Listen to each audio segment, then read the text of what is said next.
दोस्तों अगर आप स्टॉक ऑप्शन सेल करते हो यानी कि ऑप्शन सेलिंग करते हो तो क्लोजिंग ऑप्शन सेशन के बाद एक नया रिस्क आ चुका है आपके लिए, जिसके बारे में बहुत सारे ट्रेडर्स बात ही नहीं कर रहे। सोचिए 3:15 तक आपको लगता है कि आपका option safely out of the money है, लेकिन सिर्फ 15-20 मिनट के बाद ही वही ऑप्शन इन द मनी बन सकता है और आपको अनएक्सपेक्टेड सेटलमेंट या लॉस भी दे सकता है। तो क्या ये चीज सच में पॉसिबल है? क्या ऑप्शन सेलर्स के लिए स्ट्रेटेजी अब चेंज करनी पड़ेगी? और क्या Nifty and bank Nifty traders को भी टेंशन लेनी चाहिए इसके बाद?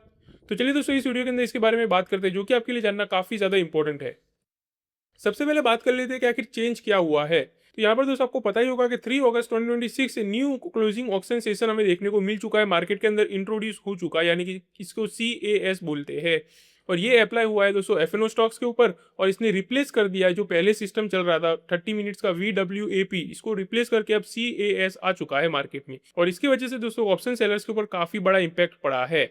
यहाँ पर होता यह है दोस्तों कि बायर्स और सेलर्स के सारे ऑर्डर्स मैच होते हैं, और जिस प्राइस पर सबसे ज्यादा क्वांटिटी ट्रेड होती है वही ऑफिशियल क्लोजिंग प्राइस बन जाता है, और इसी ऑफिशियल क्लोजिंग प्राइस का यूज सेटलमेंट में भी होता है। तो ये सबसे बड़ा चेंज है जो कि सबसे पहले आपको पता होना चाहिए। अब बात कर लेते हैं कि इसके अंदर ऑप्शन सेलर्स के लिए क्या रिस्क है। तो इसको दोस्तों हम एग्जांपल के थ्रू अगर समझे ताकि आपको अच्छे से आइडिया हो जाए, तो मान लीजिए कि रिलायंस का शेयर 315 के ऊपर 2000 के ऊपर ट्रेड कर रहा है, और आपने 2000 का ही स्ट्राइक प्राइस कॉल ऑप्शन को सेल भी कर दिया, और आपको लग रहा है कि ऑप्शन एक्सपायर हो जाएगा और प्रीमियम आपके पास ही रहने वाला है। लेकिन क्लोजिंग ऑप्शन में दोस्तों अचानक बड़ा इंस्टीट्यूशनल ऑर्डर अगर आ गया तो ऑप्शन के बाद दोस्तों क्लोजिंग प्राइस 2008 भी बन सकता है। जी हाँ दोस्तों, यही सबसे बड़ा रिस्क है आपके लिए। अब जो दोस्तों ऑप्शन पहले आउट ऑफ द मनी लग रहा था वो क्लोजिंग प्राइस के हिसाब से अगर देखे तो इन द मनी भी हो जाएगा। यानी दोस्तों क्लोजिंग ऑप्शन की वजह से जो नया रूल आया इसकी वजह से पूरा सेटलमेंट कंप्लीटली बदल भी सकता है, और यही दोस्तों ऑप्शन सेलर्स के लिए सबसे बड़ा रिस्क बन चुका है आज के दिन। तो ये दोस्तों एक बहुत बड़ा रिस्क है जो कि आपको पता होना चाहिए एज अ ट्रेडर। अब बात कर लेते हैं what is pin risk.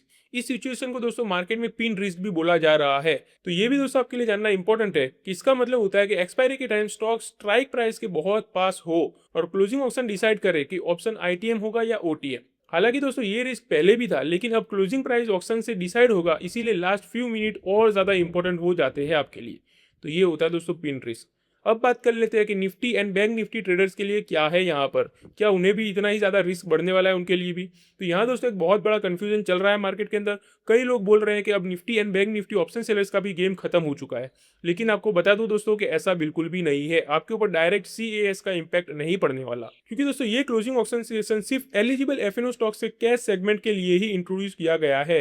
Nifty and bank Nifty index option पर इसका डायरेक्ट इंपैक्ट नहीं होने वाला। एंड अगर आप सिर्फ इंडेक्स ऑप्शन के अंदर ही ट्रेडिंग करते हो तो आपको इस रूल से बिल्कुल भी टेंशन लेने की जरूरत नहीं है। अगर आप स्टॉक ऑप्शन में भी ट्रेडिंग करते हो तो ये अपडेट आपके लिए इंपॉर्टेंट है, वरना आपके लिए कोई भी ऐसा टेंशन वाली बात नहीं है। अब बात कर लेते हैं what should option sellers do, यानी कि अब ऑप्शन सेलर्स को क्या करना चाहिए ये रूल आने के बाद। तो प्रैक्टिकल सॉल्यूशन की अगर बात करें दोस्तों, तो सबसे पहला रूल तो दोस्तों यही रहेगा, be careful near strike price. यानी कि दोस्तों एक्सपायरी वाले दिन स्ट्राइक के बहुत पास शॉर्ट ऑप्शन कैरी करने से पहले 2 बार सोच लेना, क्योंकि ये काफी बड़ा रिस्क हो सकता है आपके लिए। और दूसरा है दोस्तों 3:15 के बाद official closing price option decide होगा, इसीलिए दोस्तों सिर्फ लास्ट ट्रेडेड प्राइस देखकर भी डिसीजन मत ले लेना। एंड तीसरी चीज दोस्तों कि अगर आप स्टॉक ऑप्शन सेलर हैं तो ऑफिशियल क्लोजिंग प्राइस को मॉनिटर जरूर करना, क्योंकि दोस्तों वही सेटलमेंट को अफेक्ट करता है। एंड लास्टली दोस्तों आपके एक्सपायरी डे स्ट्रेटेजी को पूरा रिव्यू करना कि आपने कौन सी गलती करी है और कौन सी नहीं, ताकि आपको आगे जाके बेनिफिट मिले इससे।